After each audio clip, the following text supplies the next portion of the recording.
الحمدللہ رب العالمین والصلاة والسلام علی سید الانبیاء والمرسلین قال اللہ تعالی و تبارک فی القرآن المجید والفرقان الحمید بسم اللہ الرحمن الرحیم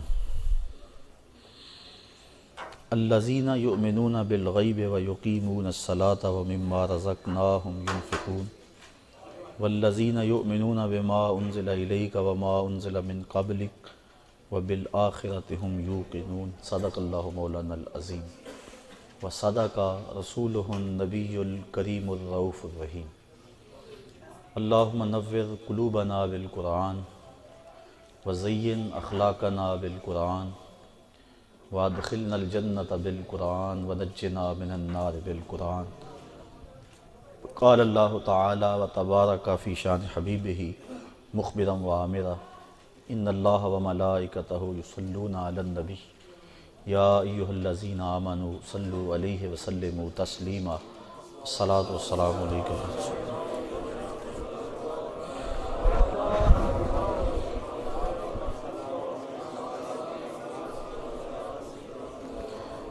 الصلاۃ والسلام علیک یا رسول اللہ وعلی آلک واصحابک یا محبوب رب العالمین۔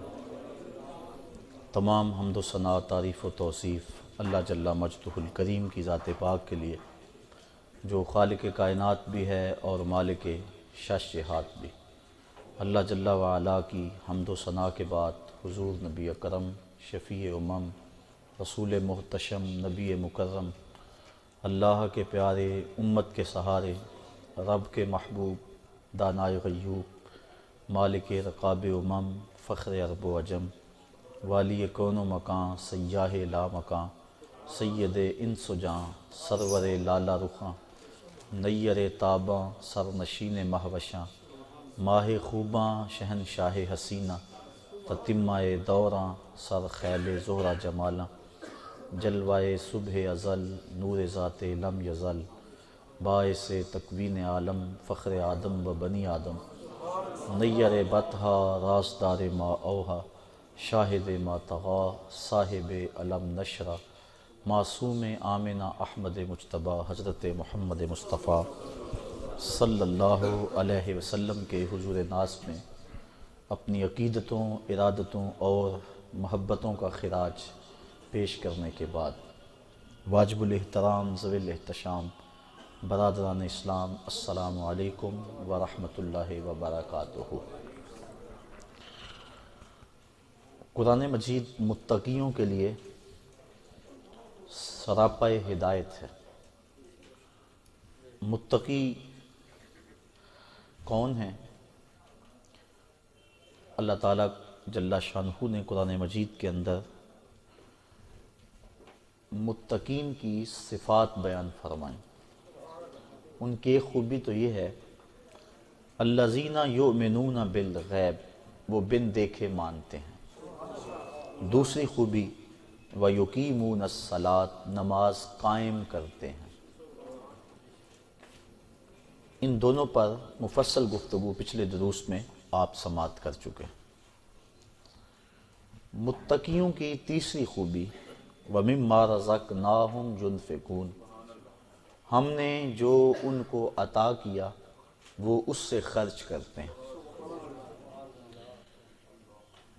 کس سے خرچ کرتے ہیں؟ جو ہم نے ان کو دیا۔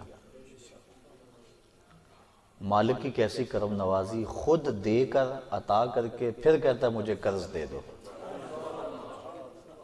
اور پھر اگر تم مجھے دو گے تو میں اس کے بدلے میں تجھے کئی گنا عطا کروں گا۔ کیسا سودا ہے اور کتنا نفع بخش سودا ہے۔ متقیوں کی یہ صفت بیان فرمائی گئی کہ وہ اللہ کی راہ میں خرچ کرتے ہیں اس کے دیے ہوئے سے۔ قاضی بیضاوی رحمۃ اللہ تعالیٰ علیہ فرماتے ہیں کہ یہاں صرف مال ہی مراد نہیں ہے، راہ خدا میں صرف مال خرچ کرنا ہی مراد نہیں، بلکہ جو بھی انہیں دیا گیا، وہ علم ہے تو علم بانٹتے ہیں، وہ روحانیت ہیں تو روح کا نور بانٹتے ہیں، جو صلاحیتیں ان کو دی گئیں اس کو راہ خدا میں خیرات کرتے ہیں، لٹا دیتے ہیں، تو جو راہ خدا میں خرچ کیا جائے خرچ کرنے سے کم نہیں ہوتا۔ عقل انسانی کہتی ہے کہ اگر تم مال راہ خدا میں دو گے تو کم ہو جائے گا، لیکن اللہ تعالیٰ غنا کا وعدہ دیتا ہے کہ تم میرے راستے میں دو گے تو میں اور بڑھا دوں گا۔ تو جن کو اس کے وعدے پہ یقین ہے تو وہ راہ خدا میں لٹاتے رہتے ہیں اور لٹانے سے کبھی کم نہیں ہوا۔ میں مثال دیا کرتا ہوں کہ پرانے دور میں پانی نکالنے کے لیے کنویں ہوا کرتے تھے، بعد میں مختلف ذرائع پانی کو نکالنے کے لیے آ گئے، ہینڈ پمپ آ گئے، ٹیوب ویل آ گئے۔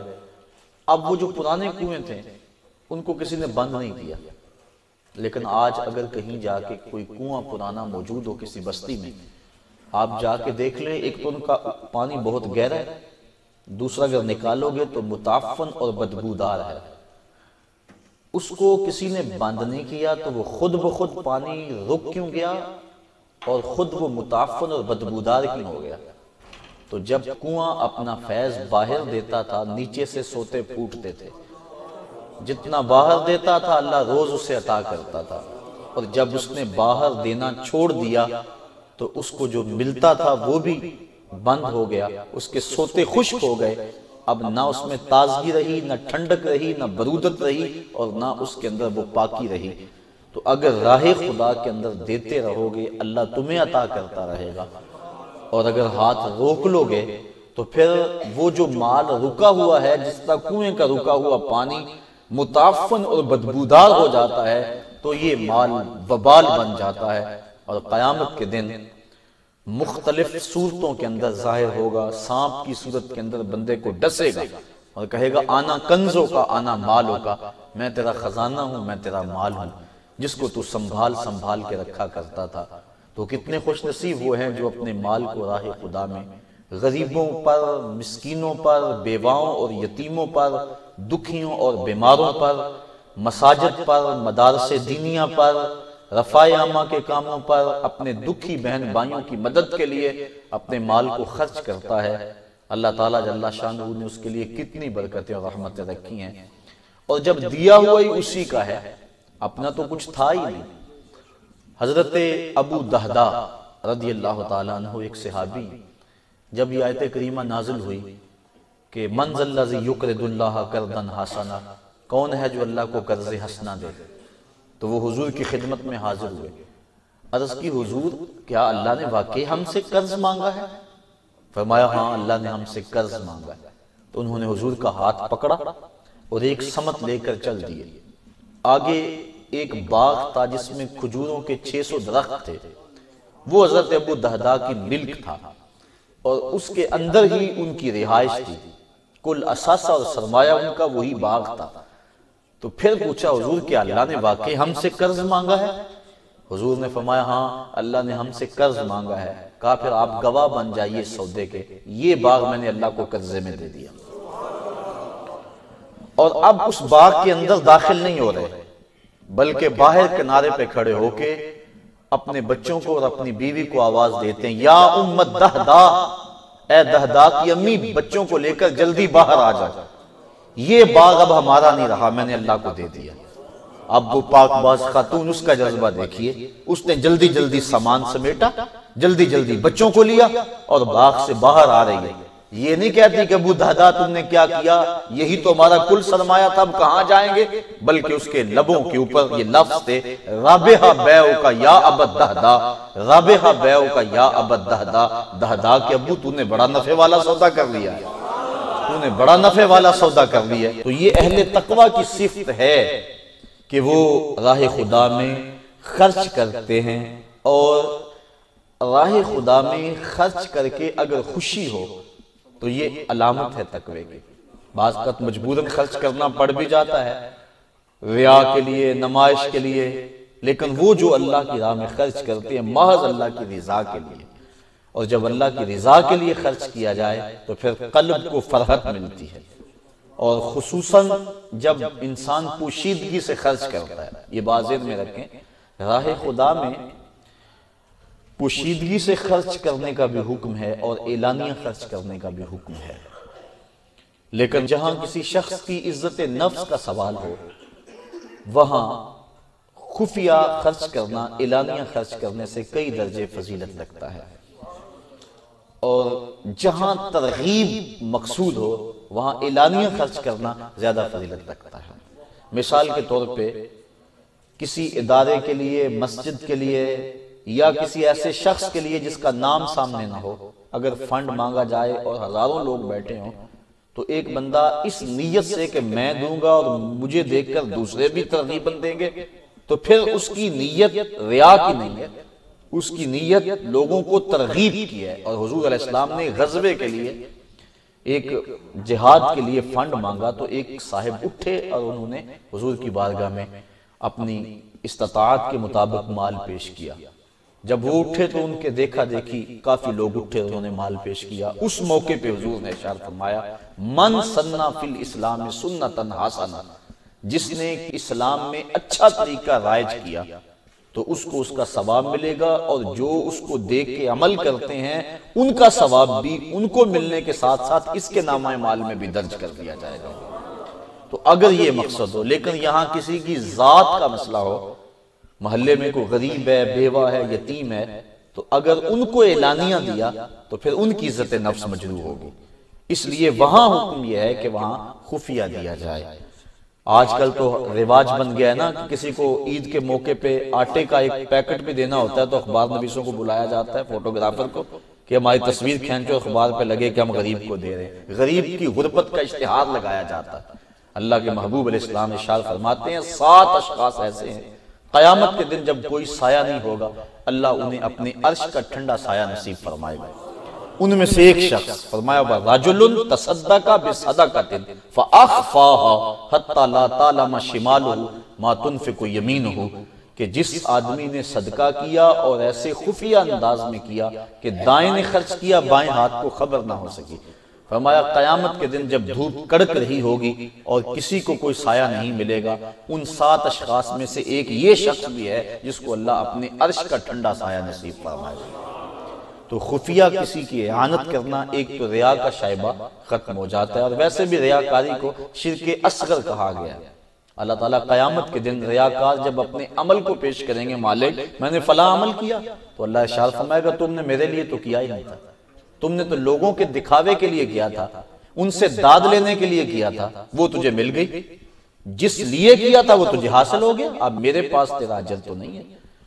تو آج ہمارا رواج ہو گیا کہ ہم مسجد میں پنکھا بھی لگوائیں تو تینوں پروں پہ اپنا نام ضرور لکھواتے ہیں، برائے سال ثواب فلاں صاحب۔ اللہ کو نہیں پتا کس کے لیے دیا جا رہا ہے، ضرور لکھ کے لگانا ہے۔ باہر واٹر کولر نصب کرائیں تو اس کے اوپر نام ضرور لکھواتے ہیں کہ فلاں کی جانب سے سال ثواب ہے۔ اللہ کو نہیں پتا کس کی نیت کی ہوئی ہے، یہ اللہ نیتوں کو جانتا ہے۔ تو اگر ترغیباً کسی کی نیت ہو تو پھر اس پہ اعتراض نہیں ہوگا، لیکن اگر اس لیے کہ لوگ کہیں کہ فلاں نے کیا ہوا ہے تو یہ ریا بن جاتا ہے، اور ریا کو شرک اصغر کہا گیا ہے، اور اس سے بچنے کی تاکید ارشاد فرمائی گئی ہے۔ تو وہ جو اللہ کی راہ میں خرچ کرتے ہیں متقیوں کی، یہ تیسری صفت بیان فرمائی گئی۔ دوسری صفت نماز تھی، بدنی عبادت، اور راہ خدا میں خرچ کرنا یہ مالی عبادت ہے۔ تو وہ بدنی عبادت بھی کرتے ہیں، مالی عبادت بھی کرتے ہیں۔ بعض بات انسان 100 نفل سے پڑھنے کا کہا جائے تو ساری رات پڑھتا رہتا ہے، لیکن اس کو مالی قربانی دینے کا کہا جائے تو اس کے لیے وہ ہچکچاہٹ محسوس کرتا ہے۔ شب رات کی ساری رات جاگتا ہے، شب قدر کی ساری رات جاگتا ہے، اور کروڑوں اربوں خربوں ہونے کے باوجود راہ خدا میں لٹانے سے گریز کرتا ہے۔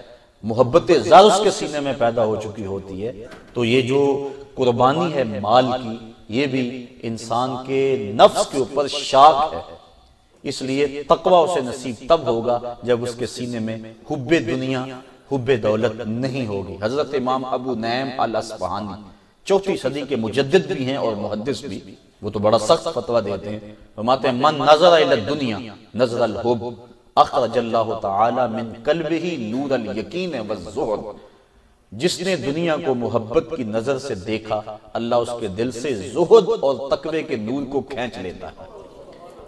تو جس کا اڑنا بچھونا ہی دنیا بن جائے، جو شب و روز رہے ہی اسی ادھیڑ بن میں، 2 اور 2 4 کے چکر میں بس ہم ہر وقت پڑے رہتے ہیں، اللہ کے دیے پہ راضی نہیں رہتے، اس کو دینا تو دور کی بات، اس کی راہ میں آج کل بڑا مسئلہ چل رہا ہے کہ پیسے ڈبل ہو رہے ہیں، اور ہر بندہ اس بات سے کہ یہ کتنا شدید ترین گناہ ہے، سود کا 1 درہم 70 مرتبہ زنا کرنے سے بھی بدتر ہے، لیکن ہم نے کبھی اس کی پرواہ نہیں کی، بس مال ڈبل ہو جانا چاہیے اور شب و روز اس کے لیے، حالانکہ فرمایا سود دینے والا، سود لینے والا، سود لکھنے والا، سود کی رقم میں گواہ بننے والا سب برابر ہے۔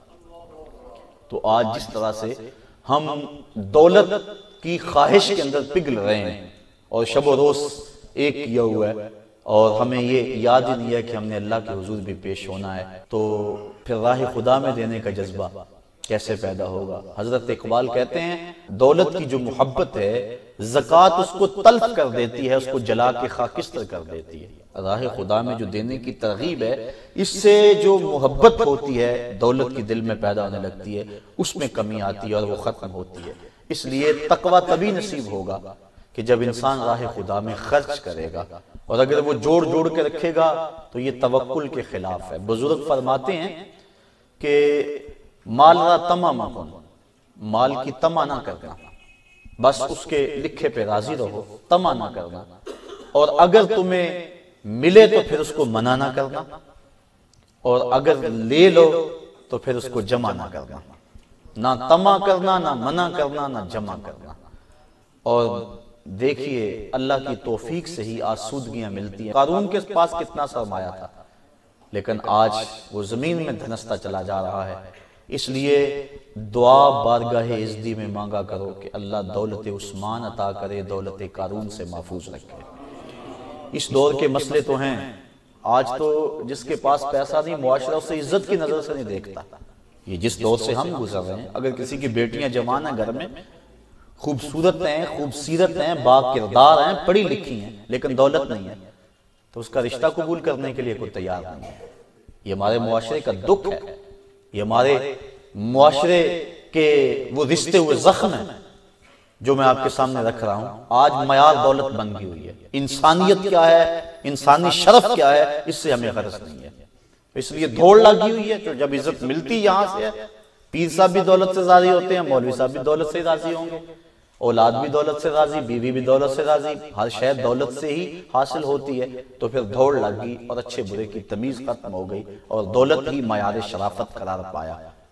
تو بہرحال اللہ تعالیٰ جل شانہ کی بارگاہ سے آسودگی مانگنی چاہیے، دولت ضرور مانگیں، لیکن ساتھ یہ اللہ کی بارگاہ میں ضرور کریں مالک دولت عطا فرما، لیکن دولت قارون نہ بلکہ دولت عثمان عطا فرما دے، جو راہ خدا میں لوٹانے کے جذب سرشار رہے اور دولت کی محبت دل میں جاگزین نہ ہو۔ متقین کی یہ دوسری صفت ہے، تیسری صفت کہ وہ اللہ کی راہ میں جو اللہ نے اسے عطا کیا سو خرچ کرتے ہیں۔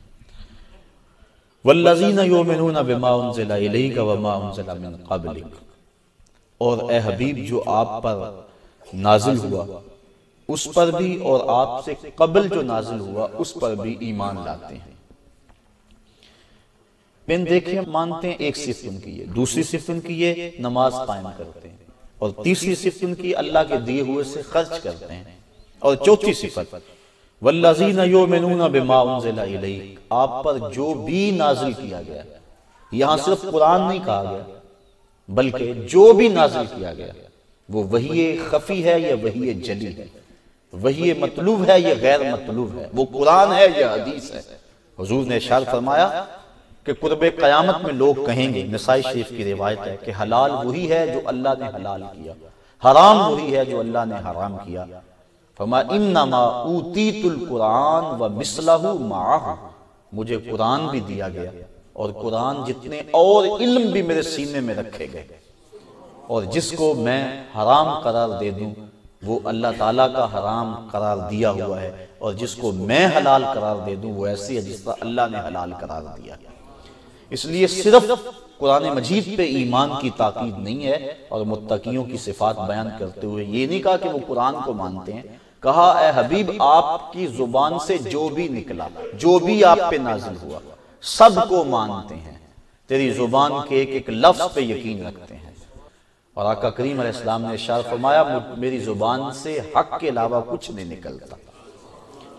جب حضور گفتگو کرتے تھے ایک صحابی لکھ لیتے تھے، بعض نے کہا کہ حضور کبھی غصے میں بھی ہوتے ہیں، کبھی حضور مزاح میں بھی ہوتے ہیں، بعد میں آنے والے تو نہیں یہ کیفیت معلوم کر پائیں گے کہ یہ بات غصے میں کہی گئی ہے یا یہ بات حالت مزاح میں کہی گئی ہے، تو آپ نہ لکھا کریں۔ انہوں نے لکھنا چھوڑ دیا۔ اگلے دن اللہ کے محبوب علیہ السلام جب گفتگو فرمائی تو دیکھا کہ آج ان کا قلم حرکت میں نہیں ہے۔ فرمایا لکھتے نہیں ہو؟ عرض کی حضور مجھے روک دیا گیا کہ حضور کبھی غصے میں ہوتے ہیں، کبھی حضور مزاح میں ہوتے ہیں، اور تم لکھ لیتے ہو، بعد میں آنے والے اس کا ادراک نہیں رکھ پائیں گے۔ آقا کریم علیہ السلام نے فرمایا اکتب فوالذی نفسی بیدہ ما خرج منی الا الحق، فرمایا لکھو مجھے قسم ہے اس رب کی جس کے قبضے میں میری ذات ہے، میری زبان سے حق کے علاوہ کچھ نہیں نکلتا۔ اور نکلے بھی کیسے؟ جب خدا نے فرمایا وما ینطق عن الہویٰ ان ہوا الا وحی یوحیٰ، میرا نبی اپنی مرضی سے نہیں بولتا، جو خدا کہتا جاتا ہے نبی بولتا چلا جاتا ہے۔ تو حضور اللہ کی رضا کے بغیر ایک حرف بھی زبان سے نہیں نکالتے، اس لیے جو بھی حضور کہیں وہ دین ہے۔ حضور کے کہنے سے دین بنتا ہے، حضور کے بولنے سے دین بنتا ہے، حضور کے عمل سے شریعت بنتی ہے۔ اس لیے یہ نہیں کہا کہ صرف وہ حضور کے سینے پہ نازل ہونے والے قرآن مجید پہ ہی ایمان رکھتے ہیں، کہ حبیب آپ پر جو بھی نازل ہوا اس پر ایمان لاتے ہیں۔ وما انزل من قبلک، اور آپ سے قبل جو نازل ہوا، تورات، زبور، انجیل، صحف ابراہیم، صحف موسیٰ، 3 کتابیں اور 100 صحیفے کم و بیش، تو یہ جو کچھ نازل ہوا ان سب پر وہ ایمان اور یقین و اذعان رکھتے ہیں۔ من قبلک کہا، من بعدک نہیں کہا۔ معلوم ہوا کہ حضور کے بعد کوئی نبی نہیں آنا تھا، حضور کے بعد کوئی رسول اور پیغمبر نہیں آنا تھا، اس لیے کہا جو آپ سے قبل نازل ہوا اس پہ یقین رکھتے ہیں، اس پہ ایمان لاتے ہیں۔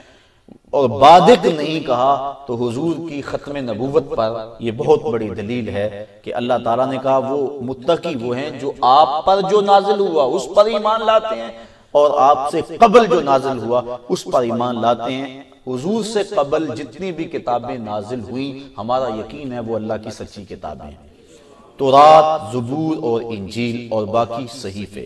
وہ حضرت موسیٰ علیہ السلام پہ اترے، حضرت شیس علیہ السلام پہ اترے، حضرت ابراہیم علیہ السلام پہ اترے، اور دیگر انبیاء علیہ السلام پہ جو صحائف وقتاً فوقتاً نازل ہوتے رہے، وہ اب ہمارے پاس وہ موجود نہیں ہیں۔ اور جو انجیل، زبور یا تورات مختلف کتابیں جو موجود بھی ہیں وہ اپنی اصلی صورت میں موجود نہیں ہیں، بلکہ ان کے اندر تحریف ہو گئی ہے۔ یہود و نصارہ نے ان کے اندر کمی بیشی کی ہے، اپنی خواہشات نفس کو شامل کر دیا ہے۔ اللہ کی وہ سچی کتابیں تھیں لیکن انہوں نے اپنی خواہشات کو گھسیڑ دیا اس کے اندر، اور اس کی آیات کے اندر تبدیلی کی۔ بالخصوص ان کے اندر جو حضور کی عظمتیں تھیں، یہود نے بغض کی وجہ سے ان آیات کو تورات سے نکال دیا جس میں حضور کی عظمتیں اور حضور کی شانیں بیان کی۔ اس طرح نصارہ نے بھی انجیل کے اندر جو حضور کی عظمتیں تھیں ان کو نکالنے کی کوشش کی، لیکن اس کے باوجود بھی کچھ چیزیں اب بھی ان کتب میں موجود ہیں جو حضور کی عظمت کی گواہی دیتی ہیں۔ ہمارا یقین ہے کہ ان کتابوں میں جو بھی اللہ کا کلام ہے اور اس سے جو نکال دیا گیا سب پہ ہم یقین رکھتے ہیں۔ ایمان ہمارا ہے لیکن عمل ہمارا صرف قرآن پہ ہوگا۔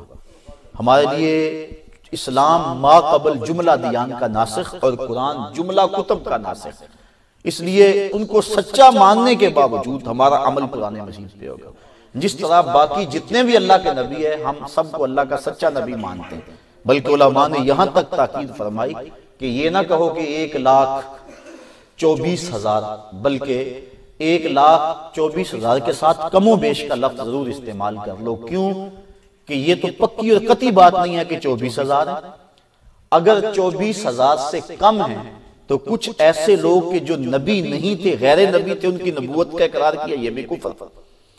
اور اگر 24 سے زائد ہیں اور تم نے 24 تک حصر کر دیا، اور جو 24 سے زائد ہیں تو پھر ان کی نبوت کا انکار لازم آیا۔ اس لیے جتنے بھی ہیں علم خدا میں ہیں، ہمیں قطعاً اس کا علم نہیں ہے کہ ان کی جو ہے وہ تعداد کتنی ہے، اندازہ ہے۔ تو اس لیے سب اللہ کے سچے رسول ہیں، سب کو مانتے ہیں اور سب پر یقین رکھتے ہیں، لیکن ہم عمل شریعت رسول صلی اللہ علیہ وسلم پہ کرتے ہیں۔ دوسری بات، اللہ کی جتنی بھی کتابیں ہیں، صحف اور پچھلی 3 کتابیں اور قرآن مجید، اللہ کا کلام ہونے میں برابر ہے۔ یہ بات ذہن میں رکھے. یہ جو کہا جاتا ہے قرآن مجید افضل ہے تو افضل کس معنی میں ہے؟ باقی جو کتابیں تورات، زبور، انجیل وہ بھی تو اللہ کی کتابیں اور وہ بھی اللہ کا کلام اور یہ بھی اللہ کا کلام. تو اللہ کا کلام آپس میں ایسا ہو سکتا ہے کہ کوئی افضل ہو اور کوئی مفضول ہو؟ وہ تو اللہ کا کلام ہے. تو جو افضل کہا جاتا ہے وہ اس معنی کے اندر ہے کہ اس کی تلاوت کرنے سے ثواب زیادہ ہوتا ہے.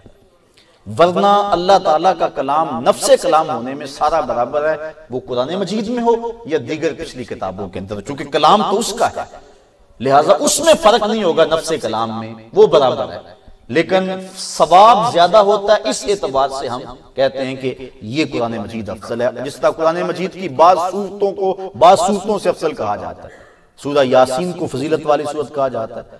سورہ اخلاص ثلث قرآن کا ثواب ملتا ہے اس لیے اس کو فضیلت والی سورت کہا جاتا ہے. اس طرح مختلف صورتیں، سورۃ الکوثر ہے جن کی فضیلت احادیث کے اندر موجود ہے، تو وہ اس معنی کے اندر ہے کہ ان کے پڑھنے سے ثواب زیادہ ہوتا ہے تو سارا قرآن اللہ کا کلام.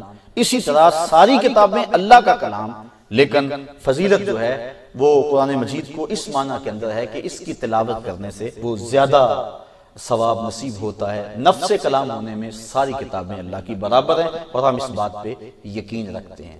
جس طرح ہم نبیوں کو ماننے کے بارے میں کہتے ہیں لا نفرق، ہم رسولوں میں سے کسی میں تفریق نہیں کرتے، تو وہاں بھی ماننے میں ہے کہ نفس ایمان میں کسی میں ہم تفریق نہیں کرتے.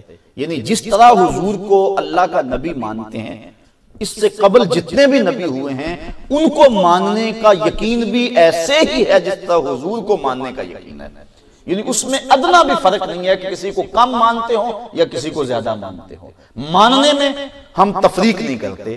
آگے ان کی عظمتیں اور ان کی شانیں وہ قرآن نے بیان کر دی کہ تلک الرسل فضلنا بعضهم على بعض منهم من کلم اللہ ورفع بعضهم درجات.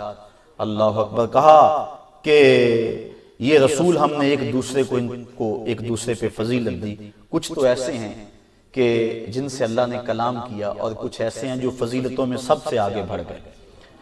تو اللہ کی تمام کتابوں پہ یقین رکھتے ہیں جو حضور سے قبل نازل ہوئے، یہ متقیوں کی صفت ہو. وما انزل من قبلک، حبیب جو آپ سے پہلے کتابیں نازل ہوئیں، پہلے جو کچھ نازل ہوا، من بعدک نہیں کہا گیا. اب ایک اور سوال، اور وہ یہ کہ پچھلی کتابیں تورات ہے، زبور ہے یا انجیل، سب اللہ کی کتابیں ہیں. اللہ نے ان کی حفاظت اپنے ذمہ کرم پہ نہیں لی اور قرآن مجید کی حفاظت اپنے ذمہ کرم پہ لی. کیوں؟ آخر وہ بھی تو اللہ کی کتابیں تھیں، وہ بھی تو اس کا مقدس کلام تھا، وہ بھی تو اسی نے نازل کیا. تو اس کی حفاظت اللہ تعالیٰ نے کیوں فرمائی اور قرآن مجید کی کیوں نہ فرمائی، اور اس کی حفاظت اللہ تعالیٰ نے کیوں فرمائی؟ ان کے اندر تحریف راہ پا گئی، لیکن قرآن مجید کے اندر تحریف راہ نہیں پا سکتی. کوئی اس کے ایک حرف کو بھی نہیں بدل سکتا. آخر اس کی وجہ کیا؟ اس کی من جملہ وجوہات میں سے ایک وجہ یہ کہ اگر پچھلی کتابیں جتنی بھی آئی ہیں اور صحف جو آئے ہیں ان میں اگر امت تبدیلی کر لیتی ہے، تحریف کر لیتی ہے، تو کوئی بات نہیں، اس کی جگہ نئی کتاب آنے والی ہے، نئی شریعت آنے والی ہے، نیا نبی پیغام حق لے کر آنے والا ہے. اگر تبدیلی کر لیتی ہے تو اس کا مداوع موجود ہے، لیکن قرآن مجید کے بعد تو کوئی کتاب نہیں آنی تھی اور قیامت تک کے لیے یہی ضابطہ حیات رہنا تھا. اس لیے اللہ تعالیٰ نے ضمانت دی کہ تم قیامت تک اس پہ عمل کرتے رہو، اس کتاب میں کوئی تبدیلی لا ہی نہیں سکتا. یہ ختم نبوت کی یہ بھی ایک دلیل جو قرآن مجید کو غیر متغیر کہا گیا. حضور نبی رحمت صلی اللہ علیہ وسلم کی حفاظت اللہ نے اپنے ذمہ کرم پہ لی. اللہ تعالیٰ نے کہا واللہ یعصمک من الناس، اے محبوب تیری حفاظت ہم کریں گے. 70 انبیاء علیہ السلام کو بنی اسرائیل نے قتل کر دیا، شہید کر دیا. کتنی سخت زیادتی کی اللہ کے نبی، لیکن شہید کر دیے گئے. حضور علیہ السلام کی حفاظت اللہ نے اپنے ذمہ کرم پہ لے لی کہ محبوب نہیں، تمہاری حفاظت ہمارے ذمہ کرم پہ ہے. اللہ اکبر.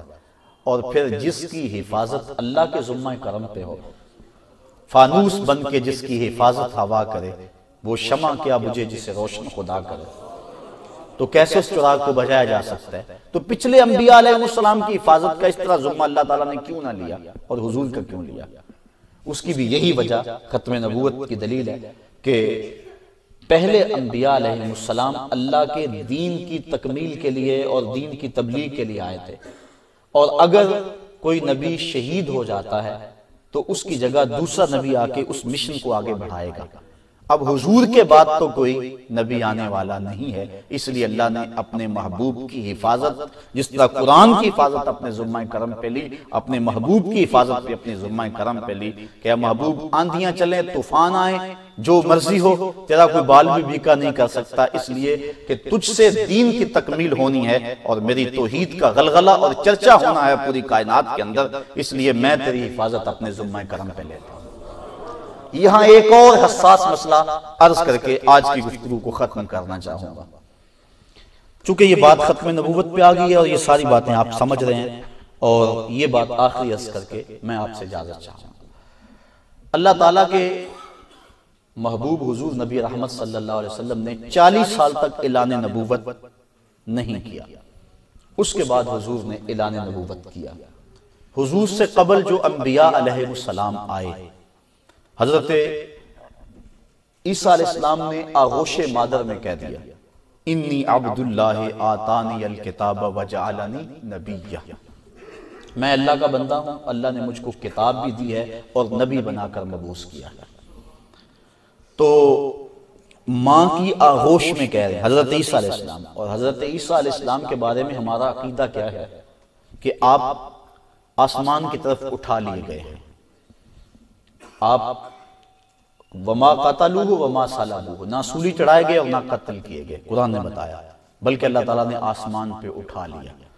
قرب قیامت میں حضرت عیسیٰ علیہ السلام تشریف لائیں گے، شادی فرمائیں گے، اولاد ہوگی، یہودیوں عیسائیوں کے ساتھ جنگ کریں گے، صلیب کے نشان کو توڑیں گے، عساکر اسلامیہ کی قیادت کریں گے، یہودیوں کو قتل کریں گے، عیسائیوں کو قتل کریں گے، اللہ تعالیٰ اسلام کو فتح دے گا، اتنی کامیابی ہوگی کہ کوئی یہودی زندہ نہیں بچے گا، یہاں تک کہ اگر کسی پتھر کی اوٹ میں چھپ جائے گا، کسی جھاڑی کے پیچھے کوئی یہودی چھپ جائے گا تو وہ جھاڑی اور پتھر بول کے گواہی دیں گے، مسلمان مجاہد کو پکار کے اس کا پتہ دیں گے، ادھر آؤ میرے پیچھے یہ چھپا ہوا ہے، اور پھر اسلام کا غلبہ ہوگا اور پوری دنیا پہ اسلام کا ہی چرچا ہوگا اور روشنی اور اجالا پھیل جائے گا، امن قائم ہوگا پوری دنیا کے اوپر۔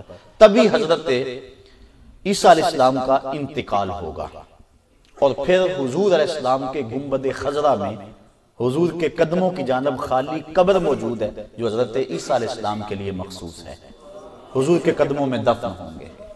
اور ایک روایت کے مطابق امام سیوطی نے بھی لکھا، اور امام سیوطی وہ بزرگ ہیں جن کو 72 مرتبہ عالم بیداری میں حضور کا دیدار نصیب ہوا، انہوں نے الخصائص الکبریٰ کے اندر روایت نقل کی ہے کہ حضرت عیسیٰ علیہ السلام جب آئیں گے تو حضور کی قبر کے پاس آ کے کھڑے ہوں گے، اور کیا کہیں گے؟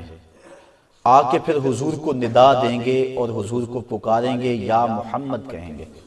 حضور فرمایا والذی نفسی بیدہ، مجھے قسم ہے اس رب کی جس کے قبضے میں میری جان ہے، جب حضرت عیسیٰ علیہ السلام آ کے مجھے قبر کے پاس کھڑے ہو کے مجھے پکاریں گے، لَأَجِیبَنَّهُ، تو میں قبر سے حضرت موسیٰ کو جواب دوں گا۔ تو پھر اس کے بعد آپ کی رحلت ہوگی، انتقال ہوگا، اور حضور کے قدموں میں دفن ہوں گے۔ جو حضور کا کلمہ پڑھے، حضور کے دین کے لیے لڑائی کرے، اور حضور کے قدمین میں جس کی تدفین ہو، وہ تو ماں کی آغوش میں کہے کہ میں اللہ کا نبی ہوں، اور ہمارے نبی کو 40 سال پتہ ہی نہ چلے، لیکن کیوں پھر حضور نے اعلان نہ کیا؟ ولی کے اوپر یہ ہے کہ وہ اپنی ولایت کو چھپائے، اور جو نبی ہے اس کے اوپر لازم ہے کہ وہ اپنی نبوت کا اظہار کرے، لازم ہے اس کے اوپر، چونکہ اس کے اوپر واجب ہے تبلیغ کرنا۔ تو اللہ کے محبوب علیہ السلام 40 سال تک اعلان نبوت کیوں نہیں کیا؟ اور حضور سے پوچھا بھی گیا، ترمذی کے لفظ ہیں، عرض کی کہ حضور متا وجبت لک النبوہ، آپ کو نبوت کب ملی؟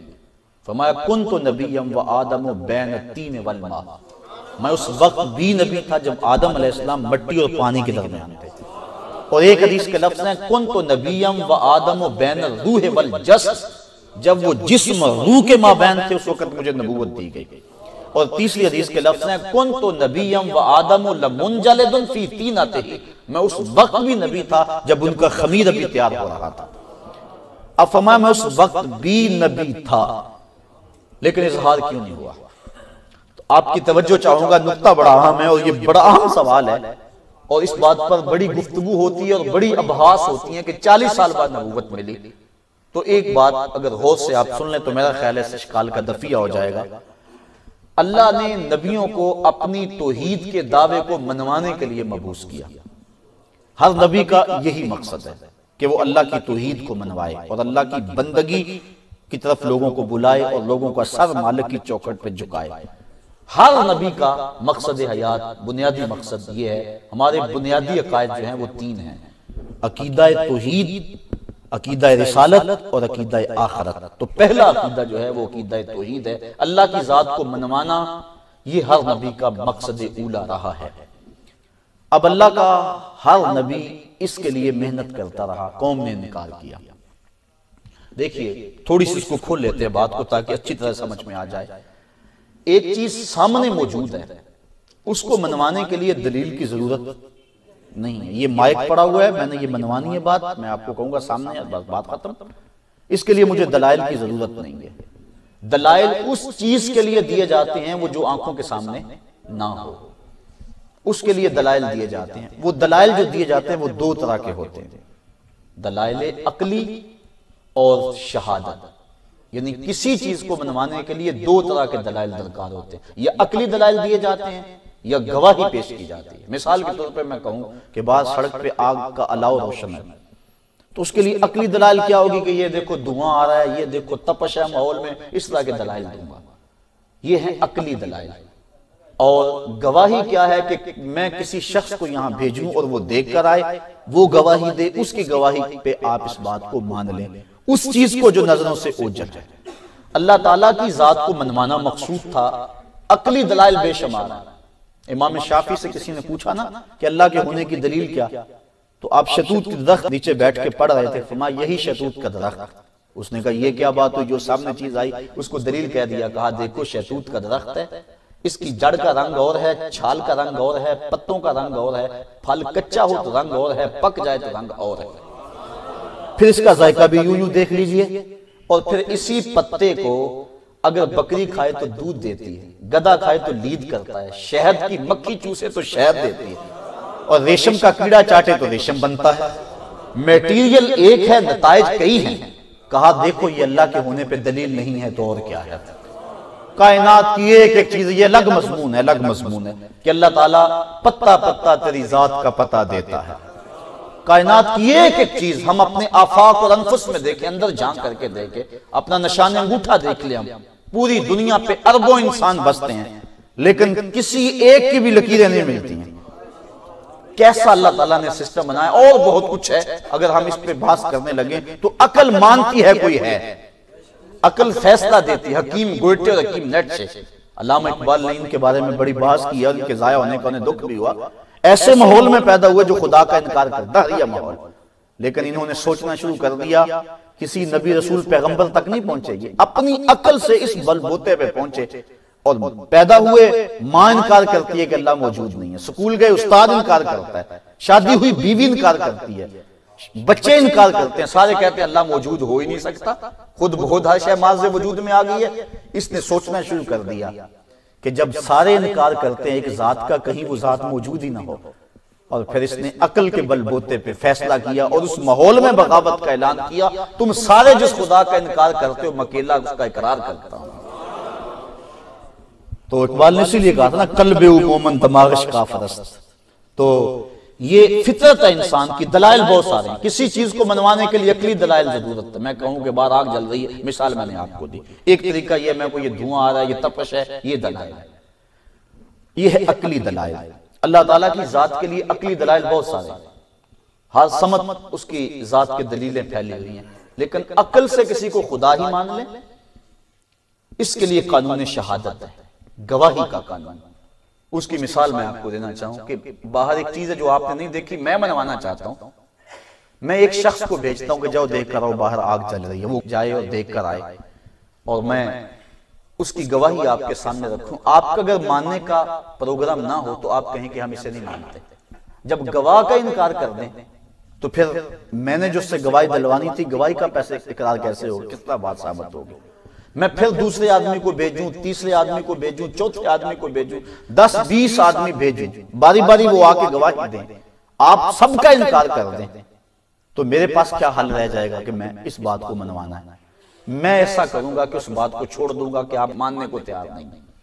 ویسے ہی میں کسی بندے کے بارے میں رائے لے لوں کہ ان حضرت کے بارے میں آپ کا کیا خیال ہے، اس آپ کے علاقے کسی معتبر شخصیت کا نام لے کے اس کے بارے میں کیا خیال ہے؟ آپ کے جناب یہ تو بڑا معتبر نام ہے، بہت اچھے ہیں، ان کے بارے میں بڑے اچھے الفاظ سے آپ ان کی تعریف کریں، پھر آپ بھول گئے ہوں کہ ان کے بارے میں اتنا کچھ کیوں کہلوایا جا رہا ہے۔ پھر جب آپ تعریف کر کر کے تھک جائیں، پھر میں انہیں عرض کروں حضرت ذرا 2 منٹ کے لیے آپ زحمت کریں اور دیکھ کر آئیں باہر آگ جل رہی ہے کہ نہیں جل رہی۔ وہ جائیں اور پھر پلٹ کے آئیں اور گواہی دیں۔ اب آپ انکار کرنا چاہیں گے بھی تو میں انکار نہیں کرنے دوں گا، چونکہ میں جس کو بھی بھیجتا تھا آپ اس کا انکار کر دیتے تھے۔ اور پھر میں نے سوچا کہ اب اس بات کو چھوڑو، ایک ایسے آدمی کے بارے میں ان سے پہلے رائے لے لو، جب رائے دے دیں گے تو پھر اس سے گواہی لیں گے۔ اللہ نے اپنی توحید کو منوانے کے لیے نبیوں کو بھیجا، قوموں نے انکار کر دیا، نہیں مانتے، لستا مرسلا، نہیں مانتے، نہیں ہم تجھے۔ کسی کو پتھر مارے، کسی کو شہید کر دیا، کسی کی تکذیب کی، کسی کو دیوانہ اور مجنون کہا، کسی کو کچھ کہا۔ اب حضرت عیسیٰ علیہ السلام تک اتنی بڑی گواہی کہ ماں کی آغوش میں بول رہے ہیں، اللہ کی توحید کی گواہی دے رہے، لیکن قوم نے کہا ہم تجھے نہیں مانتے، تو تیرے دعوے کو کیسے مانے؟ اب 600 سال گزر گئے، اب قوم اس قصے کو بھول گئی۔ اس کے بعد فاران کی چوٹیوں سے جو نور اٹھنا تھا، اگر حضور بھی آغوش مادر میں کہہ دیتے کہ میں اللہ کا رسول ہوں اور مان لو اللہ کو، تو قوم کہتی ہم تجھے نہیں مانتے، تجھے نہیں مانتے تو پھر تیری بات کو کیسے مانے؟ کہا محبوب 40 سال تک تو نہیں بولنا، 40 سال ذرا میں ان سے پوچھ لوں کہ تیرے بارے رائے کیا رکھتے ہیں۔ لوگ کہتے ہیں 40 سال پتہ نہیں چلا تھا، میں کہتا ہوں یہ حوصلہ ہے حضور کا۔ آج کوئی ناظم بن جائے نا، اتنی دیر تک وہ چین سے بیٹھتا نہیں جب تک فائرنگ کر کے پورے محلے کو بتا نہیں دیتا کہ میں کونسلر ہو گیا ہوں، میں ناظم ہو گیا ہوں۔ بچہ سکول سے پاس ہوئے نا 3ری کلاس سے، تو آج اس کی ٹور بدل جاتی ہے، گھر میں آتا ہے آج سلام لینا بھول جاتا ہے، پہلے کہتا ہے امی میں پاس ہو گیا ہوں۔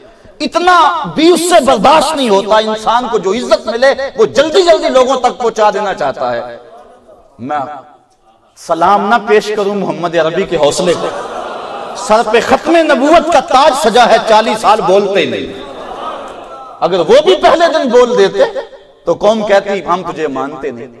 کہا 40 سال تک محبوب تو نہیں بولنا، 40 سال تک ذرا یہ بول لیں۔ اب انہوں نے کہا تو صادق بھی ہے، تو امین بھی ہے، اپنی امانتیں بھی حضور کے گھر میں رکھ دیں۔ اور یہ بات باہر سے آنے والے قافلوں کو بھی کہتے، اپنا اعتماد بحال کرنے کے لیے حضور کے نام کی قسمیں کھاتے۔ اللہ اکبر، جب 40 سال گزر گئے، صادق کہہ لیا، امین کہہ لیا، حلف الفضول کے معاہدے کے اندر اپنا پانچ مان لیا، جب عظمتوں کی گواہی دے دی اور گھر میں امانتیں رکھ دی، 40 سال بیت گئے، اب آقا نے سب کو بلایا۔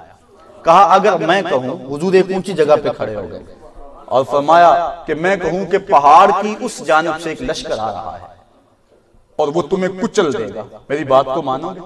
چونکہ میں اونچی جگہ پہ کھڑا ہوں اور میں تمہیں بھی دیکھ رہا ہوں اور ادھر بھی دیکھ رہا ہوں، اور تم چونکہ نیچے ہو، تم صرف ایک سمت کو دیکھ رہے ہو۔ حضرات صوفیہ فرماتے ہیں یہاں سے حضور کا اشارہ اپنے مقام نبوت کی طرف تھا کہ میں نبوت کی اس اونچی جگہ کھڑا ہوں، میں تمہیں بھی دیکھ رہا ہوں، آخرت کو بھی دیکھ رہا ہوں۔ تمہاری نظر تو صرف دنیا پر ہے اور میری نظر آخرت پہ بھی ہے۔ اگر میں کہوں ایک لشکر آ رہا جو تمہیں کچل دے گا، مانو گے؟ انہوں نے کہا نظر نہ بھی آیا ہم کہیں گے ہم اندھے ہیں، تم سچے ہو۔ کہا اتنا یقین ہے میری صداقت پہ؟ کہا یقین ہے تبھی تو امانتیں رکھی، یقین ہے تو تبھی تجھے صادق و امین کہتے ہیں۔ کہا پھر مان لو اس رب کو جس کا میں پیغام لے کر آیا ہوں۔ اب انہوں نے کہا تبا لکا ہنالک سائر اليوم لہذا جمعتنا، یہ ابو لہب نے کہا کہ معاذ اللہ، اس نے اب انکار کیا کہ تیرا ہاتھ ٹوٹ جائے، معاذ اللہ تو نے ایسی بات کیوں کہی، ہم نہیں مانتے، الزام لگایا جھوٹ کا۔ اب جب گواہ پہ بحث مکمل ہو جائے عدالت کچہری کے اندر، گواہی اس وقت ملتی ہے جب پہلے گواہ پہ بحث مکمل ہو جاتی ہے۔ یہ ایڈوکیٹ اگر کوئی وکیل صاحب بیٹھے تو ذرا وہ اس کو زیادہ اچھے انداز سے سمجھ سکتے ہیں، سمجھا سکتے ہیں۔ تو گواہ پہ بحث مکمل ہو جائے اس کے بارے میں، جب سب کہہ دیں اس کے بارے میں رائے صحیح ہو جائے، اور اس کے بعد جب وہ گواہی دینے کے لیے آئے تو اب کوئی کہے ہم اس کی گواہی نہیں مانتے، تو عدالت جو ہے وہ اس پہ توہین لگاتی ہے کہ میاں اگر انکار کرنا تھا جب اس گواہ کو بحث کے لیے رکھا تھا اس وقت بات کرتا۔ اب گواہ پہ بحث مکمل ہو گئی، اب موقع گواہی پہ پہنچا، اب تجھے حق نہیں ہوتا، حق وہ پہنچ سکتا کہ اب گواہ پہ بات کرے۔ گواہ پہ بات کرنی تھی تو پہلے کرنی تھی، تو عدالت اس کو قدرن لگاتی ہے کہ تجھے اب کوئی حق نہیں، خاموش ہو جا، کہ اب تو نے بات کرنی تھی تو پہلے کہاں گیا تھا جب گواہ پہ بحث ہو رہی تھی۔ 40 سال تک اس گواہ پہ بحث ہوتی رہی جو اللہ کی توحید کا گواہ تھا، اور جب بات گواہی پہ آ گئی انہوں نے صادق امین کہہ لیا، اب جب انہوں نے انکار کیا اب توہین عدالت لگی۔ تبت یدا ابی لہب وتب، تیرے دونوں ہاتھ ٹوٹ جائیں، پہلے کہاں گیا تھا؟ پہلے بھی تو گواہ موجود تھا، پہلے اپنی امانت اس گھر میں رکھتا تھا، اب کہتا ہے گواہ نہیں صحیح۔ اگر یہ بات کرنی تھی تو پہلے کرنی تھی۔ نجاشی کے دربار میں جب یہاں قریش کا قافلہ گیا تو آپ تاریخ یاد ہوگی کہ نجاشی نے بھی یہی بات پوچھی تھی۔ قریش کے وفد سے پوچھا بتاؤ جب اس شخص نے اعلان نبوت کیا نہیں تھا اس وقت تمہاری اس کے بارے میں رائے کیا تھی؟ تو انہوں نے کہا ہم صادق اور امین کہتے تھے۔ اس نے کہا اس نے اس دور کے بھی جھوٹ بولا؟ کہا نہیں، کہا جو کل سچا تھا پھر وہ آج بھی سچا ہے۔ تو 40 سال تک جو حضور نے اعلان نبوت نہیں کیا یہ اللہ کی توحید کو منوانے کا پروگرام تھا۔ اب کوئی نہ مانے تو یہ اس کی حق درمی ہے، لیکن حجت پوری ہو گئی، اب گواہی مکمل ہو گئی، اور ایسے گواہ نے گواہی دی جس کو آپ مان چکے ہیں، جس کی تصدیق کر چکے ہیں کہ اچھا آدمی ہے۔ اب اس کے بارے میں کوئی اور پھر ذرا اور دیکھیے، سارا دن کہتے ہیں اب اعلان نبوت کرنے کے بعد حضور کے پاس نہ جانا، جادوگر ہے، مجنون ہے، معاذ اللہ کیا کیا بولتے ہیں، لیکن اپنی امانتیں حضور کے گھر میں ہیں۔ اور آقا کریم نے ہجرت کی رات کہا اے علی المرتضیٰ میرے بستر پر لیٹ جاؤ اور ان کی امانتیں دے کے واپس آنا۔ ایک تو یہ بات تھی کہ دنیا کو بتلانا مقصود تھا کہ دیکھو ہماری وفاداری اور ہماری سچائی اور ہماری امانت کی دیانت، اور دوسرا یہ بھی بتلانا مقصود تھا کہ یہ انکار کرتے ہیں، یہ جھوٹا کہتے ہیں، اگر مکے میں اس سے بڑا اور کوئی سچا ہوتا تو ان کی امانتیں اس گھر میں ہوتی۔ انکار بھی کرتے ہیں، امانتیں بھی اسی گھر میں پڑی ہوئی۔ ایک بندہ صبح سے لے کر شام تک کسی بینک کے بارے میں یہ پراپیگنڈا کرے کہ وہ بینک جو ہے وہ بالکل مکر کا پلندہ ہے، اور آپ کو شام کو پتا چلے کہ اپنا اکاؤنٹ حضرت کا اسی بینک میں ہے، تو آپ کہیں گے لوگوں کو دور رکھنا چاہتا ہے۔ اعتقاد یہ نہیں ہے، سارا دن مخالفت کرتے ہیں، امانتیں حضور کے گھر میں ہیں، اور ان کا یہ عمل بھی گواہی دے رہا ہے کہ مکے میں حضور سے بڑا سچا کوئی تھا ہی نہیں۔ تو 40 سال تک اللہ کے محبوب نے اعلان نبوت نہیں کیا تاکہ گواہ پہ بحث مکمل ہو جائے، اور اللہ کی ذات پہ جو سب سے آخری گواہی، فائنل گواہی، حجت تامہ، برہان عظیم، جس کے بعد کوئی گواہی نہیں ہونی تھی اور توحید کا مقدمہ بالکل ثابت ہو جانا تھا، وہ گواہی مصطفیٰ کریم کی گواہی تھی۔ اس لیے 40 سال تک کہا محبوب تو نہیں بولنا، 40 سال تک یہ بول لیں اور تجھے صادق اور امین کہہ لیں، اور جب تجھے صادق اور امین کہہ لیں گے تو پھر اس کے بعد تو اٹھ کے گواہی دے دینا۔ اب باقی سارے نبیوں کی گواہی جو تھی، ایک اور بات عرض کر کے اجازت چاہوں گا، وہ تھی سمی گواہی، اور حضور کی گواہی تھی عینی۔ سمی گواہی ہوتی ہے جو سن کر گواہی دی جائے۔ سب نبیوں نے قوم کو کہا کہ اللہ کو مانو، قوم نے کہا تم نے دیکھا ہے؟ کہا دیکھا نہیں سنا ہے۔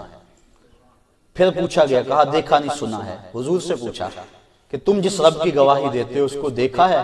کہا رأیت ربی فی احسن صورہ، ہاں دیکھ کر ہی تو گواہی دے رہا۔ اور جب عینی شہادت ہو جائے پھر کسی سمی گواہی کی ضرورت۔ دیکھو پردے لٹک رہے تھے، اعتکاف کے معتکف بیٹھے تھے، لوگوں کو چاند کا انتظار تھا، قاضی صاحب مسند پہ بیٹھے تھے، رویت ہلال کمیٹی کے چیئرمین بیٹھے ہوئے تھے، ایک بندہ بھاگا آیا، جناب چاند چڑھ گیا۔ میاں تم نے دیکھا؟ کہا نہیں دیکھا نہیں سنا ہے، شور مچا ہوا ہے، دیکھا نہیں سنا ہے۔ کہا جائے گا اچھا بیٹھ گیا، نہ اس کی تصدیق اور نہ اس کی تردید۔ پھر ایک بھاگا بھاگا آیا، جناب چاند چڑھ گیا، میاں تم نے دیکھا ہے؟ کہا دیکھا نہیں سنا ہے، کہا بیٹھ جاتے ہیں۔ پھر بھاگا بھاگا، جناب چاند چڑھ گیا، میاں دیکھا ہے؟ کہا دیکھا نہیں سنا ہے۔ لوگ بھاگتے آئے، بیٹھتے رہے۔ پھر ایک بعد میں آدمی آیا، جناب چاند چڑھ گیا، دیکھا جناب؟ کہا ہاں دیکھا، تبھی تو کہہ رہا ہوں۔ کہا جو پہلے آئے تھے وہ بھی سچے، پردے اتار دو، عید کا اعلان کر دو، صبح اتنے بجے عید ہوگی، قاضی صاحب نے اعلان کر دیا، لوگ گھروں کو جانے لگے۔ پھر ایک بندہ بھاگا بھاگا آ گیا، جناب چاند طلوع ہو گیا، میاں تم نے دیکھا ہے؟ کہا نہیں سنا ہے۔ کہا میاں اگر سنا تھا تو پہلے آتا۔ جب دیکھنے والا آ گیا پھر سننے والے کی گنجائش باقی نہ رہی۔ جب مصطفیٰ آ گئے ختم نبوت کی مہر لگ گئی۔ اب قادیان سے اٹھ کر کوئی کہے گا ہے میں نے بھی سنا ہے، تو کہا جائے گا میاں تو اپنے گھر بیٹھ، اگر تُو نے سنا ہوتا تو پہلے آتا۔ اب دیکھنے والا آ گیا، اب کسی اور کی گنجائش باقی نہیں۔ انا خاتم النبیین لا نبی بعدی، میں آخری نبی ہوں، میرے بعد کوئی نبی نہیں۔